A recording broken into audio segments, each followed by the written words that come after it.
네, 반갑습니다. 오늘 말씀 슬픔에서 기쁨으로라는 제목으로 함께 말씀을 전하고자 합니다. 처음 전사님께서 수요 부흥 예배의 말씀을 이제 부탁을 했을 때 기쁨을 주제로 그리스도 안에서 누리는 기쁨에 대해서 말씀을 전했으면 좋겠습니다라고 이렇게 말씀을 주셨어요. 그래서 이제 어떤 말씀으로 함께 나눠야 될까 이제 고민하고 또 묵상하다가 갑자기 그 예전에 저한테 일어났던 한 가지 사건이 생각이 났습니다. 어, 제가 그 지금부터 한 10년도 넘는 전의 일인데요. 제가 이제 학부를 졸업하고 이제 대학원을 진학을 했을 때 한 분이 저한테 이제 그런 질문을 한 적이 있어요. 제가 이제 그때 이제 검도를 잠깐 한 적이 있었거든요. 검도를 잠깐 한 적이 있었는데요. 그 검도장에서 만났던 이제 형님이셨는데 제 형님이랑 이제 같이 이야기하다가 이제 같이 우연히 이제 그 검도 운동을 하다 보면 끝나고 이제 그 회식 자리를 가잖아요. 그 저도 그 회식 자리를 갔었거든요. 그 회식 자리 가서 앉아 있는데 저는 이제 거기서 이제 뭐 술은 안 마시고 이제 같이 이제 회식 자리에 어울렸는데 막 이제 운동하는 사람들이 약간 성격이 화끈하니까 이제 막 권하는 거예요. 막 권하면서 한 잔 마셔봐라고 막 권하면서 이렇게 했는데 이제 그걸 잔을 계속 거절하고 이제 그러니까는 이제 그때 그 형님이 저한테 했던 기억이 있어요. 야, 너는 술도 안 마시고 뭔 재미로 사냐? 이렇게 물어보더라고요. 근데 이제 그때 제가 했던 대답이 이제 묵상하면서 떠오르는 거예요. 그때 제가 이제 뭐라고 대답을 했냐면, 형님 제가 대학교 때 놀 만큼 놀아봐가지고 별로 그렇게 하고 싶은 마음이 없습니다. 이제 그렇게 대답을 했던 기억이 납니다. 근데 이제 그때 그 대답이 제가 이제 그 이 말씀을 묵상하면서 제 마음 가운데 야, 내가 왜 그때 그런 대답을 했나? 내가 왜 그때 그런 대답을 했나? 이런 부끄러움과 그런 그 참 안쓰러운 제 자신을 안쓰럽게 생각할 이제 그런 마음이 이 말씀을 준비하면서 제 마음 가운데 들었습니다. 여러분 우리가 세상의 사람들이 보기에 참 많은 것들을 하지 않고 살아갑니다. 세상 사람들이 보기에 참 많은 것들을 또 절제하고 또 사람들이 보기에 참 즐겁다라고 하는 것, 기쁘다라고 하는 것들을 참 많이 포기하고 살아갑니다. 그런데 우리가 그것을 포기하는 이유는 무엇입니까? 단 하나밖에 없죠. 그리스도 안에 있는 기쁨이 더 소중하기 때문에, 그리스도 안에 있는 기쁨이 더 크기 때문에 우리가 그것들을 포기하고 내려놓을 수 있는 것입니다. 오늘 설교의 결론은 끝났습니다. 네, 사랑하는 성도 여러분, 오늘 이 밤에 우리가 함께 기도하고 또 말씀을 나누고 또 우리가 은혜의 자리로 나아갈 때에 주님께서 주시는 그 놀랍고 크고 비밀한 기쁨이 우리들의 삶 가운데 충만한 은혜를 누리시기를 예수님의 이름으로 축복합니다. 오늘 말씀을 우리가 함께 살펴보면서 하나씩 이제 오늘 그 기쁨에 대해서 그 기쁨을 누리는 삶에 대해서 함께 말씀을 나누기로 하는데요. 첫 번째 우리가 함께 보기 원하는 것은 예수님 안에 우리의 질문에 답이 있다라는 제목을 가지고 함께 말씀 나누기 원합니다. 17절부터 19절까지 있는 말씀을 우리 한 번 더 함께 보도록 할까요? 17절부터 19절까지 있는 말씀 한 번 더 함께 보겠습니다. 시작. 예수의 제자들 중 몇몇이 서로 말했습니다. 조금 있으면 너희가 나를 더 이상 보지 못하겠고 다시 조금 있으면 나를 보게 될 것이다 라고 하시면서 내가 아버지께 가기 때문이다 라고 하시는데 이게 도대체 무슨 말씀인가? 그들이 또 말했습니다. 무슨 뜻으로 조금 있으면 이라고 말씀하셨을까? 무슨 말씀을 하시는지 도무지 이해하지 못하겠다. 예수께서는 제자들이 이것에 대해 묻고 싶어 하시는 것을 아시고 그들에게 대답하셨습니다. 내가 조금 있으면 너희가 나를 보지 못하겠다고 다시 조금 있으면 나를 보게 될 것이다 라고 해서 그 말이 무슨 뜻인지 서로 묻고 있느냐. 아멘. 오늘 말씀을 보면 여기 이제 이게 도대체 무슨 말씀인가 라는 말씀을 한번 주목해 보기 원합니다. 이게 도대체 무슨 말씀인가? 예수님께서 제자들에게 마지막 만찬을 하시고 십자가에 달려 돌아가시기 전에 제자들에게 이제 앞으로 일어날 일들을 말씀해 주시고 또 제자들을 위해서 함께 기도해 주고 이제 그런 시간을 갖고 있는 장면입니다. 예수님께서 제자들에게 앞으로 있을 일을 말씀해 주셨어요. 이제 그 장면이 16절에 있는 내용인데 조금 있으면 너희가 나를 더 이상 보지 못할 것이다. 그러나 다시 조금 있으면 나를 보게 될 것이다. 라고 말씀하셨죠. 근데 이 말을 들은 제자들의 반응은 이렇습니다.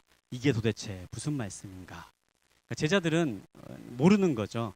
예수님이 하시는 말씀이 어떠한 말씀인지, 도대체 예수님께서 이 말씀을 하시는 게 어떠한 이유로 하시는 말씀인지 모르는 겁니다. 제가 이 말씀을 물론 우리는 이제 이 말씀이 어떤 말씀인지 압니다만, 한번 제자들이 어떠한 마음이었을까를 생각하면서 이 말씀을 한번 정말 처음 듣는 말이다라고 상상을 하면서 한번 읽어봤어요. 이 말씀을 한번 상상을 해봅시다. 한번 그냥 있는 그대로 한번 들어보십시오. 조금 있으면 너희가 나를 더 이상 보지 못할 것이다. 그러나 다시 조금 있으면 나를 보게 될 것이다. 그 있는 그대로 보면 참 알기 힘든 말인 건 사실이에요. 그런데 우리가 이제 아는 것은 이 사건이 바로 예수님의 십자가 사건 그리고 부활의 사건을 말씀하시는 것이다라는 사실을 우리는 분명히 알고 있습니다. 그것은 우리 안에 성령님께서 그것을 가르쳐주고 계시기 때문이죠. 그런데 아직 성령님의 임재를 충만하게 느끼지 못했던 제자들은요, 그것을 알지 못했어요. 그래서 예수님께 그것이 무슨 말인지 서로 수군거리다가 물어보려고 결심을 합니다. 그러자 예수님께서 말씀하시죠. 제자들이 이것에 대해 묻고 싶어 하는 것을 아시고 그들에게 말씀하셨다. 제자들이 먼저 물어보기도 전에 예수님께서 제자들에게 말씀해 주신 거예요. 그러니까 제자들이 먼저 입 밖으로 말을 하지 않았는데 예수님은 그 사람들의 마음과 생각을 읽으셨다라는 사실입니다. 사랑하는 성도 여러분, 우리가 우리 삶의 많은 문제들을 가지고 있고 많은 질문들을 가지고 살아갑니다. 우리들 가운데 궁금한 것도 많고요. 왜 내 앞에 이러한 문제들이 있을까? 그런 고민들, 걱정들 많이 있습니다. 그런 것들이 있을 때에 예수님 앞에 내어놓으시기 바랍니다. 예수님은 오늘 본문에 나오는 말씀처럼 그 마음에 품는 생각까지도 알고 계시는 분이세요. 제가 이제 신대원 다닐 때 농담으로 그런 얘기를 했어요. 저희 이제 이건 농담입니다. 농담으로 이제 그런 얘기를 했는데 저랑 이제 같이 다니는 신대원 전도사님들 중에 결혼을 늦게까지 못한 전도사님들이 몇 분 있으셨어요. 그래서 이제 저희들끼리 식사를 하면서 이제 농담으로 그런 얘기를 했어요. 예수님이 결혼을 안 하셔가지고 우리들의 마음을 이해하지 못한다. 이런 얘기를 농담으로 했는데, 그런데 그게 아닌 거죠. 예수님은요, 사람들의 마음속에 있는 생각과 사람들의 마음속에 있는 어떠한 감정까지도 다 미리 아시는 분이십니다. 그리고 그에 따라서 우리에게 말씀해 주시는 분이시라는 사실이에요. 사랑하는 여러분, 우리가 예수님 앞에 나아가기를 원합니다. 우리가 예수님 앞에 나아갈 때 우리의 모든 상황과 환경을 다 아시는 그분께서 우리의 삶에 답을 주시고 우리의 삶을 온전히 하나님의 뜻에 맞는 삶으로 이끌어 주실 줄 믿습니다. 그런데 이런 얘기를 하면요, 이제 질문을 해요.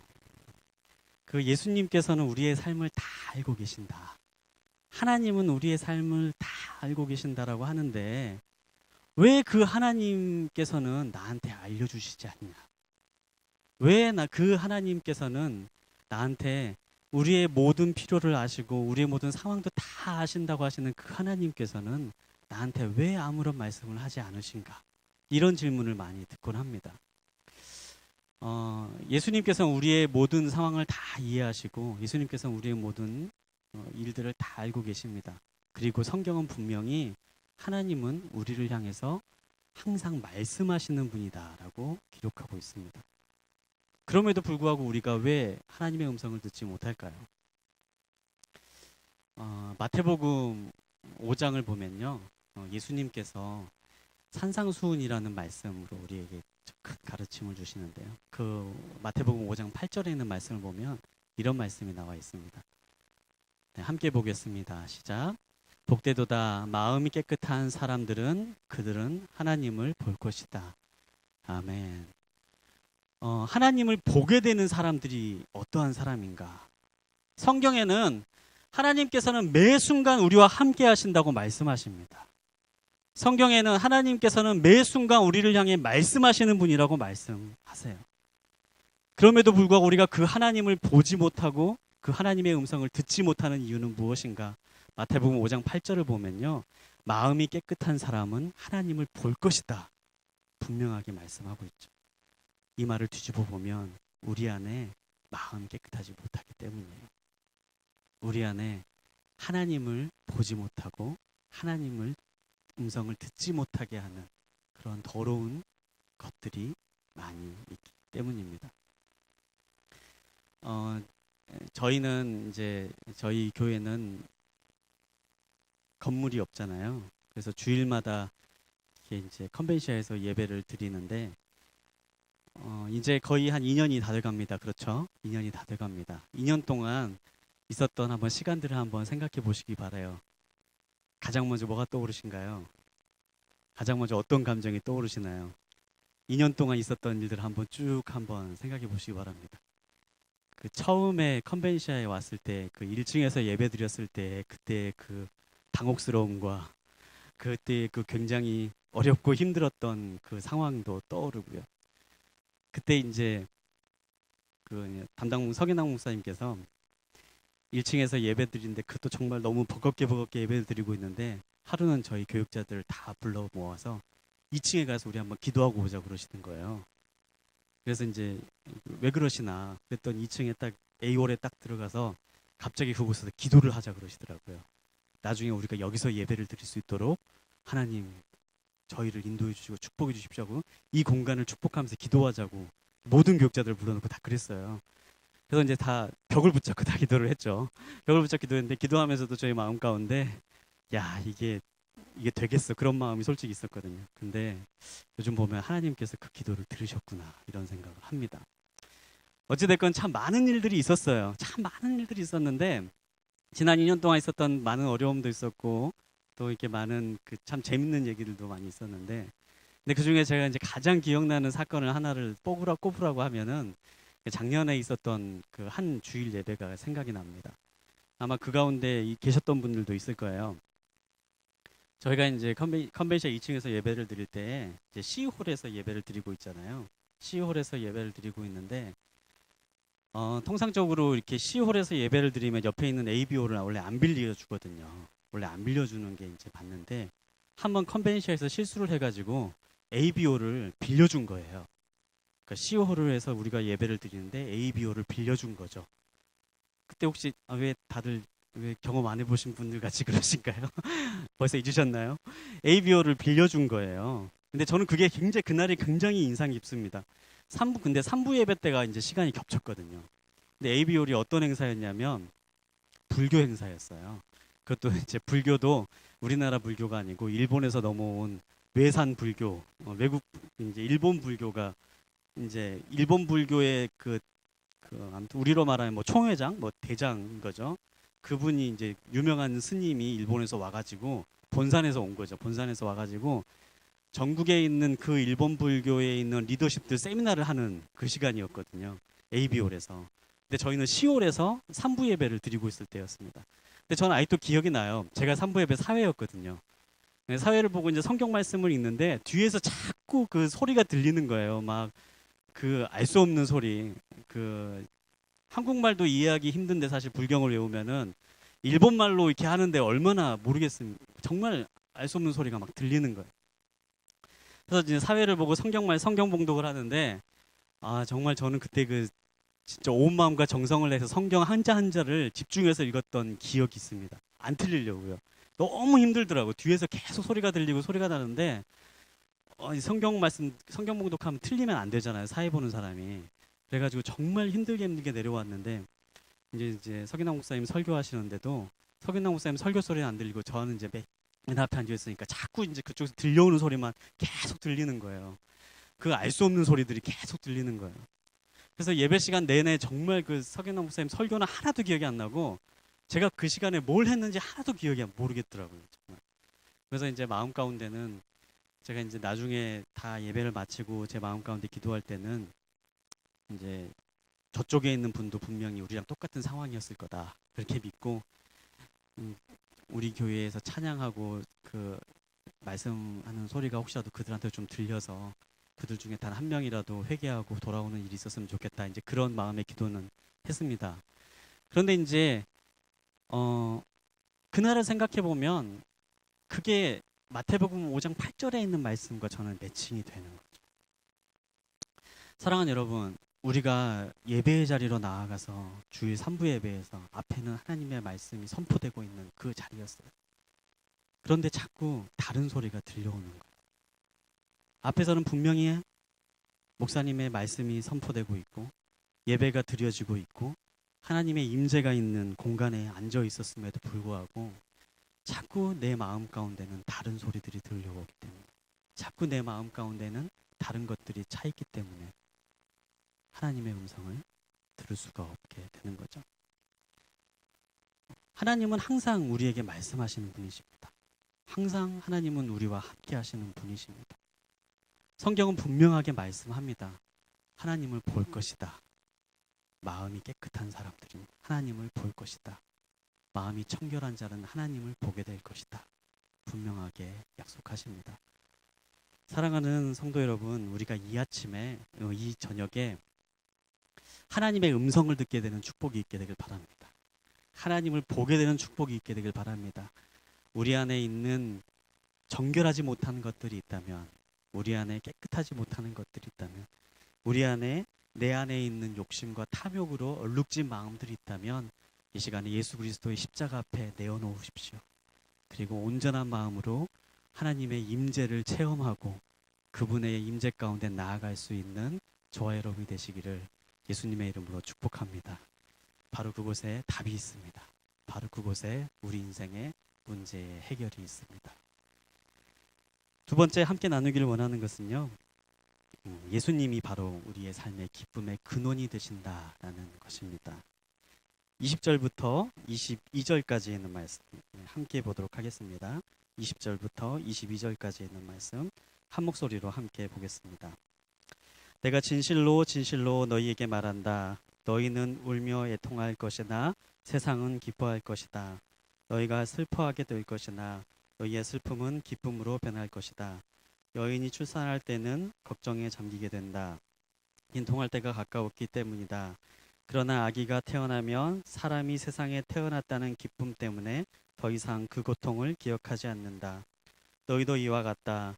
너희가 지금은 슬퍼하지만 내가 너희를 다시 볼 때는 너희가 기뻐할 것이요 또 너희 기쁨을 빼앗을 사람이 없을 것이다. 아멘. 우리는 예수님께서 하신 말씀이 어떠한 말씀인지 분명히 압니다. 조금 있으면 너희가 나를 보지 못하겠고 다시 조금 있으면 나를 보게 될 것이다. 이것은 예수님의 십자가와 부활을 의미하는 것이죠. 보지 못하게 되는 순간은 예수님의 십자가 사건으로 인해서 예수님께서 죽으시는 순간을 이야기합니다. 그리고 시간이 지나 다시 보게 된다는 것은 예수님이 3일 후에 다시 부활하시는 것을 말씀하시는 것이지요.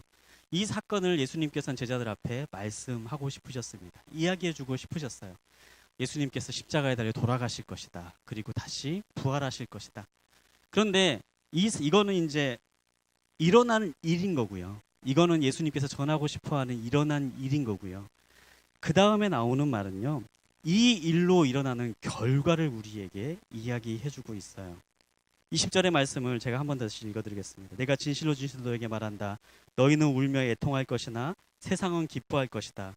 그러나 너희가 슬퍼하게 될 것이나 너희의 슬픔은 기쁨으로 변할 것이다. 일어날 일은 정해져 있습니다. 예수님께서 십자가에 달려 돌아가실 것이고 그로 인해서 세상 사람들을, 예수를 믿지 않고 예수를 십자가에 달려 돌아가게 했던 사람들에게는 기쁨이 있을 거예요. 그리고 그 일로 인해서 예수님을 따랐던 사람들은 슬픔에 빠지게 될 것이다. 이건 일어난 일인 거예요. 일어날 일인 거죠. 그리고 그렇지만 그 이후에 예수님의 십자가의 부활의 사건이 있고 그 이후에 너희의 슬픔이 기쁨으로 변하게 될 것이다. 분명하게 말씀하시는 겁니다. 예수님의 십자가 사건의 의미를 예수님께서는 우리에게 전해주고 계시는 거예요. 예수님의 십자가 사건을 통해서 우리의 삶의 본질이 완전히 변화되는 것. 예수님의 십자가의 사건을 통하여서 그 일어난 일을 통하여서 우리의 삶의 열매에 무엇이 맺히게 될 것인가. 예수님은 분명하게 말씀해주고 있죠. 에베소서 2장 1절부터 5절까지 있는 말씀 우리 잠깐 함께 보도록 할까요? 예수님께서는 십자가 사건을 이렇게 말씀해주고 있습니다. 성경은 이렇게 얘기하고 있습니다. 함께 보겠습니다. 시작. 여러분 또한 여러분의 허물과 죄로 죽은 사람들이었습니다. 그때 여러분은 이 세상 풍속을 따라 허물과 죄 가운데 살았고 공중의 권세 잡은 자, 곧 지금 불순종하는 아들들 가운데 활동하고 있는 영을 따라 살았습니다. 그때는 우리도 다 그들 가운데 속해 육체와 마음이 원하는 것들을 행하며 육체의 욕망대로 살았습니다. 우리도 그들과 마찬가지로 태어날 때부터 진노의 자녀들이었습니다. 그러나 자비가 풍성하신 하나님이 우리를 사랑하신 그 크신 사랑으로 인해 허물로 죽은 우리를 그리스도와 함께 살리셨습니다. 여러분은 은혜로 구원을 받은 것입니다. 아멘. 네, 18절과 22절까지 있는 말씀, 18절부터 22절까지 있는 말씀도 한 번 더 함께 보겠습니다. 시작. 이것은 그리스도를 통해 우리 모두 한 성령 안에서 아버지께 나아갈 수 있게 하기 위한 것입니다. 그러므로 이제 여러분은 더 이상 낯선 사람들이거나 나그네들이 아니라 성도들과 동등한 시민이요 하나님의 가족입니다. 여러분은 사도들과 예언자들의 기초 위에 세워진 사람들이요 그리스도 예수께서 친히 모퉁이 돌이 되셨습니다. 그리스도 안에서 건물 전체가 서로 연결돼 주 안에서 함께 자라 거룩한 성전이 됩니다. 여러분도 성령 안에서 하나님께서 거하실 초소가 되기 위해 그리스도 안에서 함께 세워져 있습니다. 아멘. 네, 예수 그리스도의 십자가의 사건, 잠시 보이지 않는 십자가의 죽음, 그리고 다시 보게 될 부활의 사건을 통해서 우리 안에 기쁨이 임하는데 그 의미가 무엇인지 에베소서의 말씀을 통해서 우리에게 분명하게 이야기해 주고 있습니다. 그것은 우리가 과거와는 전혀 다른 존재가 되었다라는 거죠. 과거는 허물과 죄로 인해 죽을 수밖에 없는 사람들이었고 지상 풍속을 따라 허물과 죄 가운데 살고 공중 권세를 잡은 자, 곧 불순종한 이들과 함께 활동하는 악한 영과 똑같은 삶을 살 수밖에 없었던 사람들이었지만 예수 그리스도의 십자가의 사건을 통하여서 우리 안에 그리스도의 영이 들어오게 되고 우리 안에 새로운 영이 부어지게 되고 우리 안에 하나님의 살아계심이 들어오게 되고 우리가 새로운 존재, 하나님의 가족이 되고 하나님의 전이 되었기 때문에 우리 안에 기쁨이 생기게 된다. 이렇게 이야기하고 있는 것입니다. 구약 시대에는요, 하나님의 임재를 상징하기 위해서 사용했던 굉장히 중요한 그 도구가요, 구분이었습니다. 구별이었어요. 구약 시대는 거룩이라는 말이 히브리어로 이제 카도시라는 말이잖아요. 카도시는 이제 구분한다라는 말입니다. 구분된다. 이 하나님의 임재를 상징하는 가장 거룩함의 가장 큰 특징이 바로 구분에 있었어요. 근데 그 구분이 가장 눈에 보여지는 장면이 바로 성전이었습니다. 구약의 성전은 크게 세 부분으로 나눠졌는데요. 바깥 뜰이 있었고요. 그 안에 성소가 있었고 또 그 안에 지성소로 나누어졌습니다. 바깥 뜰은 이스라엘 사람들, 제사를 드리러 오는 모든 사람들이 올 수 있는 곳이었어요. 사람들이 올 수 있는, 유대인이라면 모든 누구나 올 수 있는 곳이었습니다. 그런데 이제 안에 있는 성소로 들어가면 제사장이 들어갈 수 있는 곳이었죠. 구분된 장소, 제사장이 제사를 위해서 들어갈 수 있는 곳이었습니다. 그 성소에서 더 들어가는 지성소, 지성소는 아무도 못 들어가는 곳이었어요. 지성소는 1년에 단 한 번 대제사장만이 들어갈 수 있는 장소가 바로 지성소였습니다. 이 성소와 지성소를 나누는 그 천이 하나가 있었는데요. 그게 휘장이었죠. 그 휘장을 너머로는 아무도 들어갈 수 없는 신성한 곳. 그곳은 하나님의 임재만이 있는 곳. 그곳은 하나님이 계시는 곳. 그렇기 때문에 아무도 들어갈 수 없는 곳이었습니다. 그런데 여러분 성경을 읽어보면요. 예수님께서 십자가에 돌아가셨을 때 어떠한 사건이 일어났습니까? 그 휘장이 위로부터 아래로 갈라지는 사건이 임하는 것을 볼 수 있습니다. 이게 어떤 의미일까요? 이제 구분되어서만이 드러났던 하나님의 영광, 구분되어서만이 드러났던 하나님의 거룩함이 이제는 모든 사람들 가운데 임하는 사건으로 우리 앞에 나타난 거예요. 이제는 보통 사람들이 들어갈 수 없는 구분되어서 하나님의 영광이 구별되었다면 이제는 예수 그리스도의 십자가의 사건으로 인하여서 우리에게 생명의 영이 부어짐으로 인하여서 모든 사람들에게 그 영이 들어가게 되고 모든 사람들의 마음 가운데에 모든 사람들의 영혼 가운데에 그리스도의 영이 임하게 되므로 하나님의 영광이 이제는 구분됨이 아닌 우리 모든 사람들에게 임하게 되는 사건이 생겨나게 되는 것입니다. 사랑하는 여러분, 그게 바로 예수 그리스도의 영이 십자가 사건으로 우리가 새롭게 된 사건입니다. 그래서 하나님께서는요, 우리를 하나님의 가족이라고 부르는 거예요. 가족이 왜 가족입니까? 가족은요, 핏줄이 같잖아요. 그러니까 가족인 거죠. 가족이라고 불리는 거는 이게 일반적으로 이제 핏줄이 같으면 가족이라고 불립니다. 뭔가 같은 특징이 있는 거예요. 하나님께서 우리를 가족이다, 하나님의 자녀다라고 부르는 것은 하나님의 자녀이신 하나님의 아들이신 예수 그리스도의 영이 우리 안에 임하였기 때문에, 예수 그리스도의 영이 우리와 함께하기 때문에, 예수 그리스도의 영이 십자가의 사건을 통해서 우리의 마음 가운데 임했기 때문에 우리가 하나님의 가족이요 하나님의 자녀가 될 수 있는 것이죠. 사랑하는 여러분, 그 결과 오늘 본문에 있는 말씀에서는 너희에게 기쁨이 임하게 되었다. 그 결과 너희에게 기쁨이 임했다. 이렇게 이야기합니다.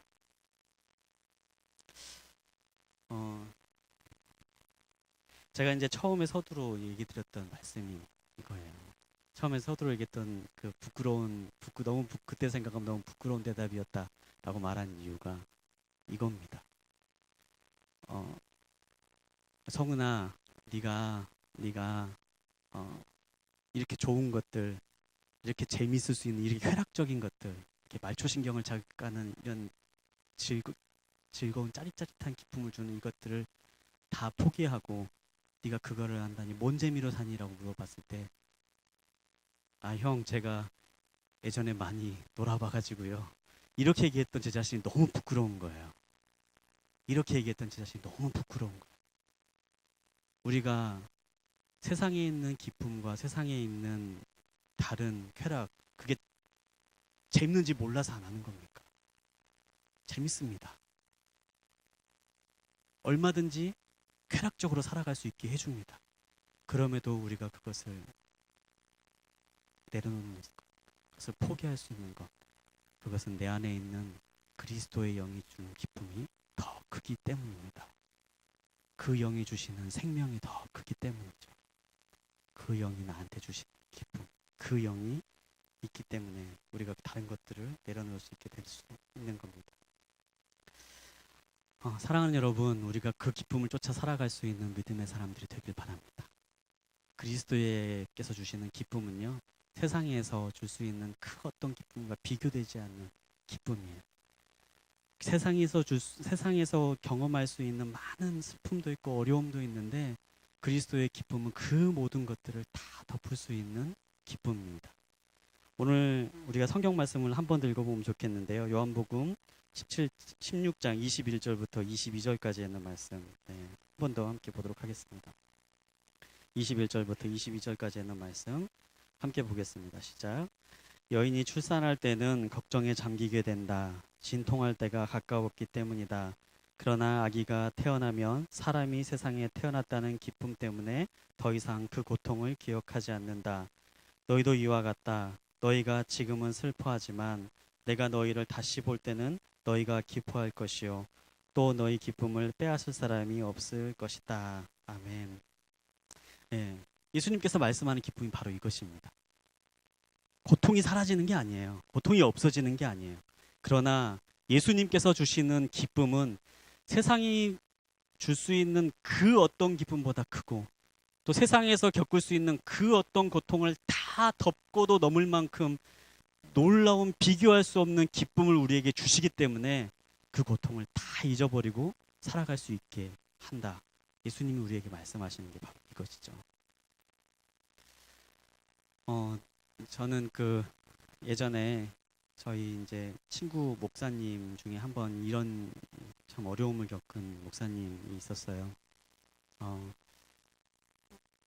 목사님이 지방에서 목회를 하시는데 5살, 6살 정도 된 딸이 하나가 있었습니다. 그런데 그 딸이 백혈병에 걸리게 됐고 얼마 지나지 않아서 세상을 떠나게 되는 그런 일을 겪게 됐어요. 그래서 이제 너무 가슴이 아파서 이제 그 친구 목사님 이제 위로하려고 이제 같이 장례식장을 갔었는데, 근데 제가 이제 그때 봤던 그 목사님의 모습을 정말 잊을 수가 없어요. 이제 짐작은 하고 갔어요. 너무 힘들 것 같다. 그때 진짜 너무 힘들어 하는 거죠. 장례를 하는 데는 사실 뭐 우리들 상상할 수 상상도 하기 힘든 그런 일이죠. 정말 사랑하는 딸을 그 아주 어린 딸이 백혈병으로 하나님께 먼저 가는 그 부모의 심정은 정말 말로 표현할 수 없고 너무 힘들어요. 그래서 그 목사님 이제 동료 목사님을 보는데 너무 힘들어서 제대로 위로도 못 해주고 그냥 같이 울어주고 그렇게 왔던 기억이 나요. 근데 이제 계속 이제 그 목사님 집에 와서도 계속 고민 걱정이 되고 과연 그 목사님이 목회를 할 수 있을까 이런 걱정까지 들더라고요. 너무 힘들어하는 것을 이제 봐서. 그래서 며칠이 지나서 다시 이제 그 목사님을 뵀던 이제 배로 다시 내려갔던 적이 있습니다. 근데 며칠 뒤에 이제 다시 그 목사님을 봤는데요. 그 며칠 전에 봤던 사람과 전혀 다른 사람이 되어 있는 거예요. 며칠 전에 봤던 사람과 전혀 다른 사람이 되어 있는 걸 본 게 봅니다. 무슨 일이 있었을까? 제가 이제 그 물어봤어요. 어떻게 그렇게 됐냐? 어떻게 그러냐? 그런데 그 목사님이 했던 얘기가 이제 떠난 딸을 어디서도 볼 수 없는 것이고 불러도 대답이 없는데 어떻게 하겠느냐? 그냥 이제 빨리 헤어나는 것밖에 더 할 수 있겠느냐? 그냥 이 얘기를 덤덤하게 하더라고요. 그리고 이제 이 딸을 내가 나중에 다시 만날 것을 믿기 때문에 내가 지금의 이 어려움을 이길 수 있다. 이겨낼 수 있을 것 같다. 그런 말을 하는 것을 보았습니다. 사랑하는 여러분, 생명이 임하면요. 생명이 임하면 죽음이 물러갑니다. 죽음은 사람들에게 단절을 주고 죽음은 사람들에게 절망을 주고 죽음은 사람들에게 아픔을 주지만 그래서 가장 큰 슬픔이 인간에게 있어서는 죽음이라고 이야기를 하지만 예수님께서는 그 죽음마저도 생명으로 이겨내신 승리를 우리에게 보여주셨습니다. 그렇기 때문에 예수 그리스도 앞에서는 그 어떤 슬픔도 다 변하게 되는 거예요. 죽음마저도 생명으로 이기신 그분, 죽음마저도 생명으로 바꾸신 그분 앞에서 우리들에 있는 모든 슬픔과 우리들에게 있는 모든 아픔과 우리들이 겪고 있는 모든 어려움들은 다 그리스도 안에서의 살아있는 소망으로 변화되는 역사를 맡게 되는 거죠. 사랑하는 여러분, 그 소망의 기쁨을 우리가 누리게 되길 바랍니다. 그 어떤 어려움과 그 어떤 슬픔으로도 그 어떤 고통으로도 예수 그리스도께서 주시는 기쁨을 덮을 수는 없습니다. 예수 그리스도 주는 그 기쁨으로 우리가 온전케 되는 역사를 체험하게 되시기를 바랍니다. 23절과 24절에 있는 말씀 우리 한 번 더 함께 보도록 하겠습니다. 23절과 24절에 있는 말씀 함께 보겠습니다. 시작. 그날에는 너희가 내게 어떤 것도 묻지 않을 것이다. 내가 진실로 진실로 너희에게 말한다. 너희가 무엇이든 아버지께 구하면 아버지께서 내 이름으로 주실 것이다. 지금까지는 너희가 내 이름으로 아무것도 구하지 않았다. 그러나 구하라. 그러면 받을 것이니 너희 기쁨이 충만해질 것이다. 아멘. 생명이 안에 있는 그리스도의 생명이 안에 있는 사람에게 주어진 특권이 나오고 있어요. 구하라. 그러면 무엇이든지 아버지께서 주실 것이다. 생명이 안에 있는 사람에게 주시는 특권입니다. 근데 저는 이제 이 말씀을 묵상하면서요. 이 말씀을 쓰고 기록하고 있는 요한이 봤을 때 이게 얼마나 낯뜨거운 그 장면일까, 낯뜨거운 구절일까 혼자 상상해봤어요. 구하라 그러면 내 이름으로 구하라 그러면 아버지께서 다 주실 것이다 이렇게 말씀하셨잖아요. 근데 생각해보면 제자들이 구하지 않았습니까? 제자들이 예수님과 함께 있을 때 참 많은 것들을 구했어요. 특히 요한을 한번 생각해 보세요. 요한 하면 떠오르는 게 어떤 게 떠오르시나요? 요한 하면 떠오르는 예루살렘으로 올라가는 길에서 예수님께 인사청탁을 했던 바로 그런 장면이죠. 나중에 예수님께서 아주 크게 되실 분인데 예수님의 오른편과 우편에 저와 제 동생을 이렇게 주십시오. 좌의정과 우의정의 자리를 내어주십시오. 이렇게 얘기했던 그 장면이 저는 떠올라요. 근데 이제 그게 과연 그 한 번의 사건이었을까? 아마 요한이라는 사람을 이제 한번 심리적으로 잘 분석을 해보면요. 요한이라는 사람은 어린 나이에 예수님을 만나고 제자로 따라 나선 사람이에요. 그리고 요한의 집은 상당히 부유한 집안이었어요. 그 예수님을 제자로 불렀던 바로 그때가 그곳에서 사꾼을 두고 어부 일을 할 수 있었던 사람으로 나오거든요. 마가복음을 보면요. 요한의 집이 그 사꾼을 두어서 이렇게 어부를 했던 그런 사람으로 나옵니다. 그러면은 이제 그 오촌 계장, 오촌에서 상당히 이제 힘 있는 이제 그런 사람인 거죠.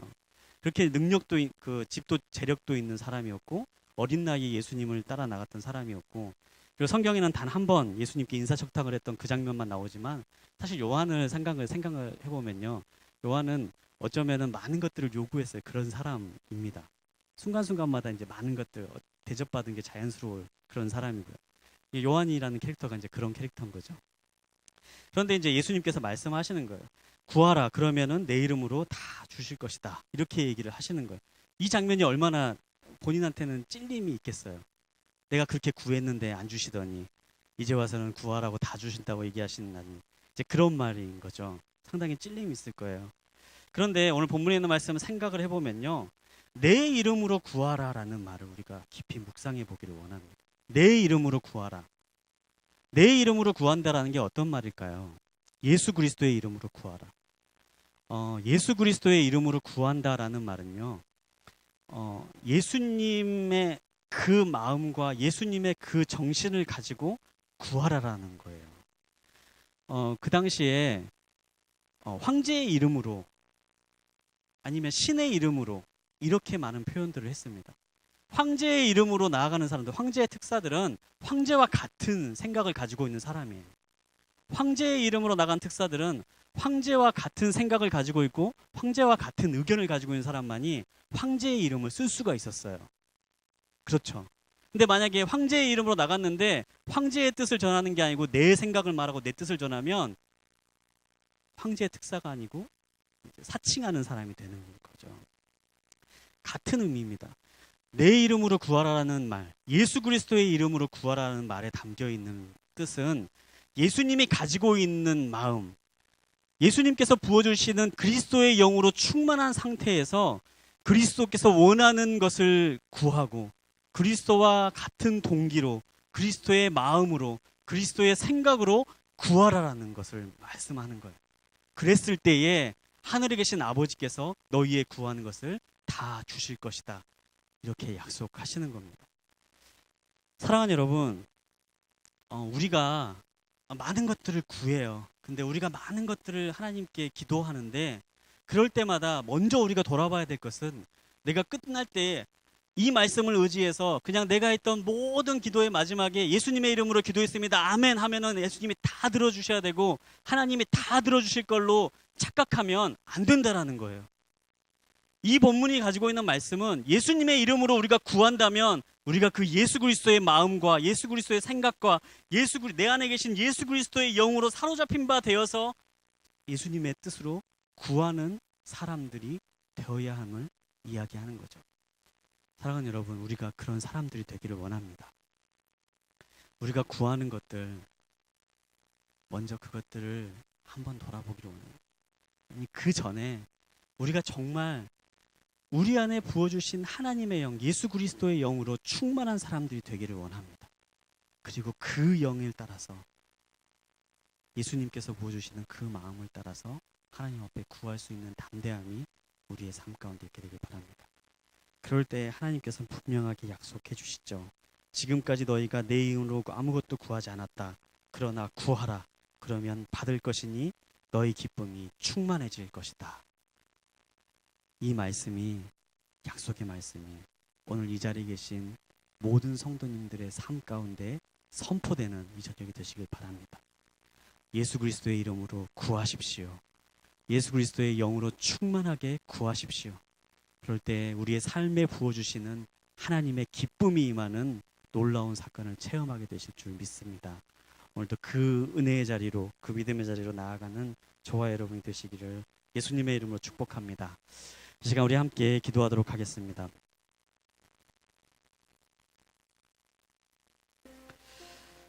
이 시간에 우리가 한 가지 함께 먼저 기도하기를 원하는 것은, 먼저 예수님은 우리의 모든 질문에 답이 되신다라는 사실입니다. 우리가 먼저 이것을 마음에 붙잡고 기도하며 나아가게 되기를 원합니다. 우리가 예수 그리스도 안에 온전히 붙잡힌 바 될 때 우리 안에 있는 모든 더러움과 우리 안에 있는 모든 정결하지 못한 것들이 십자가 앞에 못 박혀지고 온전한 모습으로 주님 앞에 나아갈 때에 주님께서 주시는 온전한 답들을 우리가 얻게 될 것입니다. 예수님은 우리에게 찾아오시는 분이시고 또 하나님은 우리에게 항상 말씀하시는 분이십니다. 하나님, 이 저녁에 주님께서 주시는 그 답을 얻는 저녁이 되기를 원합니다. 내 마음 가운데 있는 정결하지 못한 것들을 내어놓고 하나님, 이 시간에 주님께서 주시는 그 답을 들을 수 있는 이 밤이 되게 하여 주옵소서. 우리 주님 앞에 나아가는 시간 될 수 있도록 주여 한번 외치고 함께 기도하며 나아가도록 하겠습니다. 주여, 주님, 이 시간에 온전히 주님 앞에 나아가는